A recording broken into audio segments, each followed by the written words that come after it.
그 무거운 발걸음, 이 자리까지 이끌고 오신 것, 여러분, 근데 저는 그것이 결코 우연이 아니라고 생각합니다. 오늘은 제 수요일입니다. 사순절이 시작되는 첫날이죠. 그리고 앞으로 우리는 40일 동안 예수님의 고난과 죽음을, 또 우리를 향하는 하나님의 크신 사랑을 함께 묵상하게 될 겁니다. 우리 미국의 그 유명한 신학자들이 몇 명 있는데 그 중에 프레드릭 뷰크너라고 하는 분이 계신데요. 그분이 이런 말을 했습니다. 예수님이 광야에서 40일을 보내는 동안 과연 예수로 산다는 것이 무엇인가를 물으셨다면 사순절은 우리가 나로 사는 것이 무엇인가를 묻는 시간이다. 여러분, 오늘 우리는 바로 이 질문 앞에 서 있다고 생각합니다. 나는 누구이고 나는 어떻게 살아왔는가? 그 개인 여정의 첫 발걸음을 오늘 우리는 함께 내딛기 위해서 이곳에 모여 있는 거죠. 그리고 오늘 우리가 읽은 본문은 시편 51편, 바로 다윗이 쓴 기도입니다. 이 글을 통해서 오늘 우리에게 주시는 하나님의 디렉션을 발견할 수 있게 되기를 바랍니다.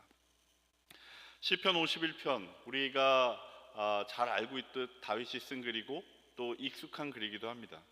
그런데 사실 이 시편 51편이 쓰인 배경을 알고 나면 그냥 쉽게 읽어 내려가기가 어렵죠. 쉽지 않습니다. 알다시피 다윗은 이스라엘 역사상 가장 위대한 왕이었습니다. 심지어 하나님의 마음에 합한 사람이라는 칭찬을 들었던 사람이죠. 그런데 그런 다윗이 밧세바를 취하고 그의 남편인 우리아를 전쟁터에 선두로 보내서 결국 죽게 만들었습니다. 권력이 있었고 기회가 있었고 아무도 막는 사람이 없었죠. 그리고 한동안 그 일을 저지른 후에 시간이 흘렀습니다. 아마 다윗은 그 일을 잊으려고 했을 겁니다. 어쩌면 스스로를 합리화시켰을지도 모르죠. 아무도 그에게 제동을 거는 사람이 없었으니까요. 죄라는 것이 그렇습니다. 덮어두려고 하면 할수록 마음 깊은 곳에서 더 무겁게 쌓여가죠. 그런데 그때 하나님은 나단이라고 하는 선지자를 그에게 보냈습니다. 그리고 다윗은 마침내 혼자서 안고 있었던 그 자신의 민낯, 죄의 기억들을 마주하게 되죠. 그리고 바로 그 자리에서 터져 나온 것이 오늘 시편 51편에 있는 기도입니다.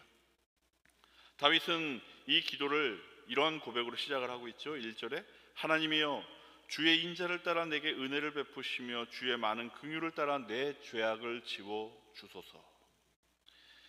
여러분, 이 기도에서 우리가 눈에 띄는 것이 하나 있다면 그것은 다윗이 변명하지 않는다는 겁니다. 그는 자신의 죄를 지적받게 되자 사실 나단 선지자와 자신 외에는 아무도 알지 못하는, 지적하지 못하는 그 죄에 대해서 지적을 받게 되자 자기 스스로를 둘러대거나 피하려고 하지 않습니다. 대신에 자신의 죄를 즉각 인정하고 곧바로 하나님의 인자하심과 긍휼하심에 매달리기 시작하죠. 자신이 용서받을 자격이 있어서가 아니라 하나님이 그런 분이시기 때문에 용서를 구한다는 겁니다. 이것이 진정한 회개의 시작이라고 할 수 있겠죠. 그리고 그는 이렇게 말합니다. 3절에서 무릇 나는 내 죄과를 아오니 내 죄가 항상 내 앞에 있나이다. 내 죄가 항상 내 앞에 있다. 다윗은 자신의 그 죄를 아무도 지적하는 사람 없고 아무도 그 문제를 들춰내는 사람이 없지만 자신이 지었던 그 죄를 본인만큼은 잊을 수가 없었던 겁니다. 내 죄가 내 앞에 있다. 아무리 왕의 자리에 앉아 있어도 또 아무리 시간이 흘러도 그것이 눈앞에서 사라지지가 않았던 거죠. 겉으로는 멀쩡한 듯 그렇게 살아왔지만 그 죄의 기억이 다윗이라고 하는 한 인물의 내면과 삶을 온통 흔들어 왔던 겁니다. 어거스틴이라고 하는 4세기의 교회의 교부가 우리가 잘 알고 있는 책이죠. 고백록이라고 하는 책을 썼는데요. 그 책에서 그분이 했던 말이 머리에 남았습니다. 그분이 이런 말을 했습니다. Oh Lord, where or when was I ever innocent? 제가 언제 죄가 없었던 적이 있기나 했습니까, 하나님? 위대한 신학자조차 자신의 생애 전체를 하나님 앞에 내어놓고 보니 온전히 하나님 앞에 결백했던 깨끗했던 순간을 찾을 수가 없었다는 고백이죠.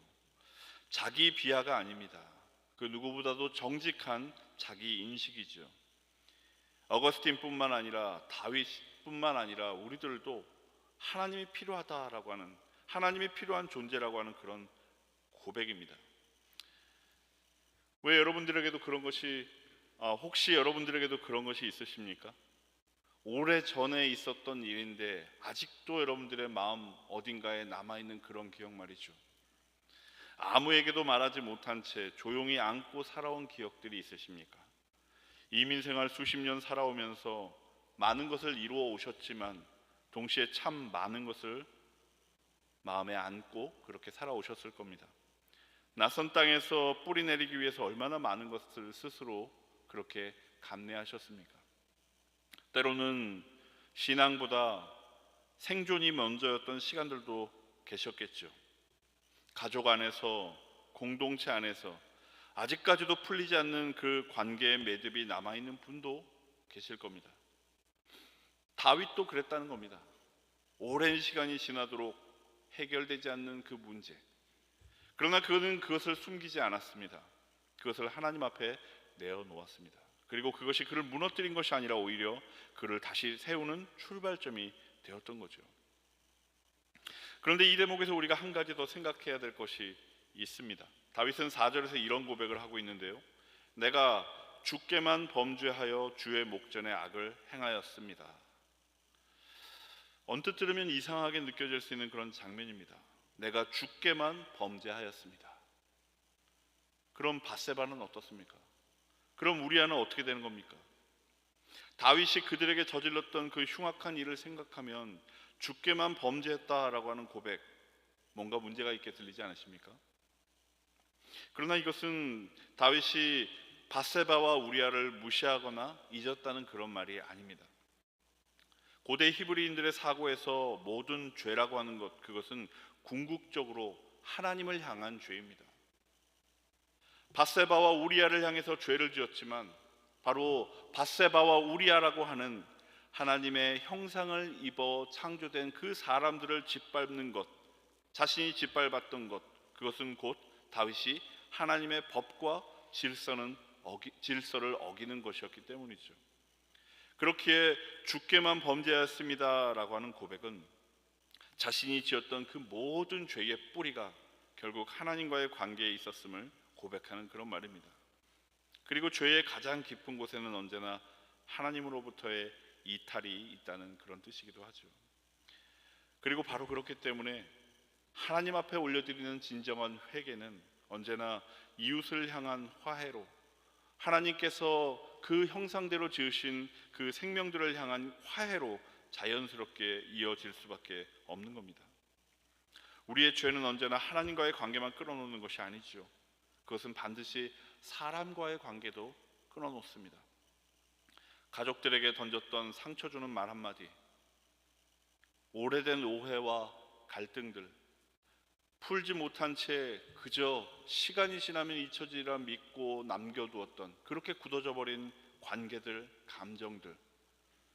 여러분, 진정한 회개는 우리가 하나님 앞에 엎드리는 것에서부터 시작하겠지만 그것은 반드시 이웃과의 화해를 통하여 완성이 돼야 하는 것인 줄로 믿습니다. 하나님을 향한 용서의 간구와 이웃을 향한 화해의 발걸음, 그래서 이 둘은 분리될 수가 없습니다.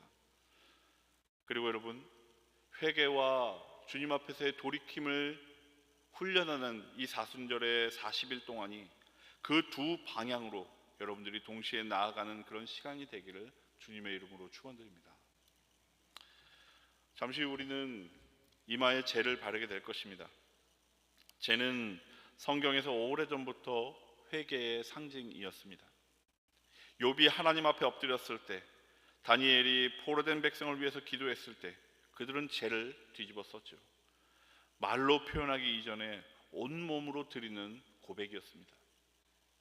그리고 오늘 우리가 바를 이 제는 창세기의 말씀을 떠오르게 합니다. 너는 흙이니 흙으로 돌아가리라. 여러분, 우리는 유한한 존재입니다. 이 땅에서 아무리 많은 것을 쌓아도, 또 아무리 높은 자리에 올라도 우리는 결국 흙으로 돌아갈 인생입니다. 이마에 발을 재는 바로 그것을 우리에게 상기시켜 주죠. 나는 나 스스로를 구원할 수 없는 사람이라고 하는 사실을, 그러므로 나에게는, 우리에게는 참으로 하나님이 필요하다는 사실을 일깨워 주는 겁니다. 매년 말씀드리지만 오늘 우리가 바르게 될 그 재는 지난해 종려 주일에 우리가 사용했던 그 종려나무 가지를 태워서 만든 것입니다. 오늘도 그 종려나무 가지, 마른 종려나무 가지를 예배 전에 태워서 그렇게 준비를 했습니다.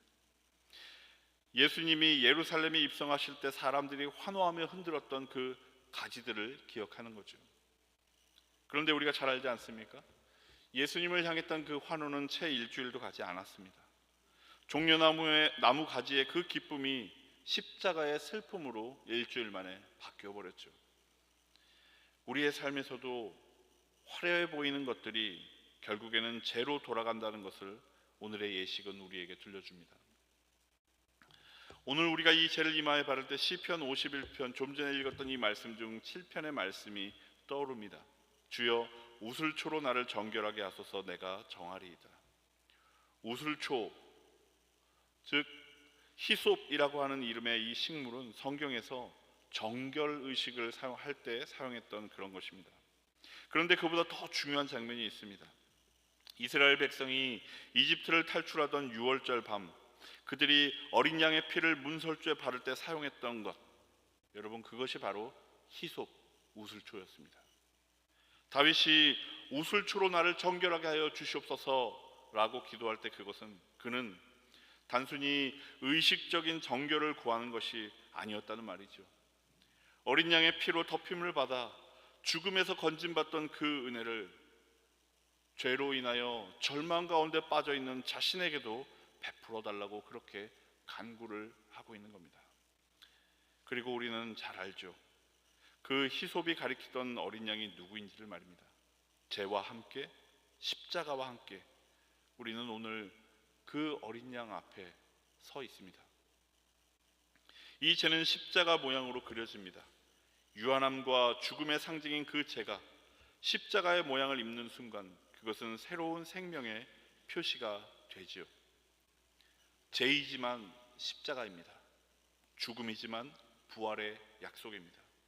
우리의 연약함 위에 하나님의 은혜가 덮인다는 그런 표시입니다. 다윗은 10절에서 기도를 계속합니다. 하나님이여, 내 속에 정한 마음을 창조하시고 내 안에 정직한 영을 새롭게 하시옵소서. 다윗은 자신의 고장난 부분을 조금 고쳐달라고 그렇게 말하지 않습니다. 새롭게 창조해달라고 그렇게 말을 하죠. 죄라고 하는 것은 표면의 상처가 아니라 우리 존재의 핵심까지 파고드는 암과 같은 것이기 때문에 그것을 고치려면 단순한 치료가 아니라 심장을 이식하고 새로운 생명을 부여받는 것이 필요하다고 말하고 있는 겁니다. 리모델링이 아니라 새로운 창조 말이죠. 그리고 그 일은 오직 하나님만이 하실 수 있는 일입니다. 에스겔 선지자도 그와 같은 약속을 우리에게 전해주고 있죠. 에스겔서 36장 26절에서 하나님이 우리에게 새 마음을 이식해 주시겠다고, 돌같이 굳어있는 그 마음을 제거하고 살과 같이 부드러운 새로운 마음을 넣어 주시겠노라 약속하고 있습니다. 여러분, 이것이 이 시간 이 예식을 통해서 하나님이 우리에게 하시려고 하는 일입니다. 우리가 조금 더 노력해서 되는 그런 일이 아닙니다. 오직 하나님의 주도적인 은혜로만 가능한 그런 일이죠. 그리고 다윗의 오늘 본문 속 마지막 기도인 17절에서 그는 이렇게 말합니다. 하나님께서 구하시는 제사는 상한 심령이라. 하나님이여, 상하고 통회하는 마음을 주께서 멸시하지 아니하시리라. 여러분, 하나님이 원하시는 것은 완벽한 사람이 아닙니다. 하나님이 원하시는 것은 누구에게도 흠 잡히거나 책 잡힐 일 없는 그런 정돈된 신앙생활의 모습이 아닙니다. 그 무엇보다도 하나님께서 우리에게 원하시는 것은 상한 심령, 곧 통회하는 마음, 부서진 마음, 회개하는 마음입니다. 세상은 강한 자, 성공한 자, 완벽한 자를 원합니다. 그리고 우리도 강해지기 원하고 성공해지기 원하고 완벽해지기를 원합니다. 그러나 하나님은 부서진 자, 상한 자, 자신의 한계를 알기에 엎드려지는 자, 그들 가까이에 오십니다. 다윗이 왕으로서 이스라엘 역사에서 가장 눈에 띄게 화려했던 그 왕의 자리에 있을 때, 그 위험 있는 자리에 있을 때, 그때 하나님께서 그를 새롭게 하신 것이 아니었습니다.